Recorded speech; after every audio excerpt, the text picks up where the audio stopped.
Ahoj, čo študuješ? Aký odbor? Tak vybral som sa na cestovný ruch a marketing. Keďže niečo takéto študuješ, aj máš možnosť v rámci školy chodiť do zahraničia a učiť sa, ako to funguje inde? Je nehorázne veľa možností, tak je tam pravda, že určite ten výber študentov, na ktorých záleží proste do úvahy sa bere študijné výsledky, študijnosť v jazykoch, odbornosť v jazykoch a hlavne v tých odborných predmetoch. A možností je strašne veľa. Naša škola bola veľakrát v Španielsku, v Seville, teraz nedávno pred 2 mesiacmi sme boli v Norsku.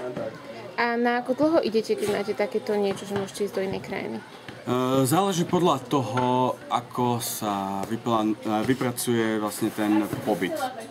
Sú pobyty na 2 týždne, na 3 týždne, alebo ako bolo v Norsku na 1 týždeň. Máš pocit, že ťa to obohatilo v tej praktickej časti tvojho štúdia? Určite áno, stretoval som tam nových ľudí, bol tam nový spôsob života, nový spôsob práce a stále tam bol ten jazyk.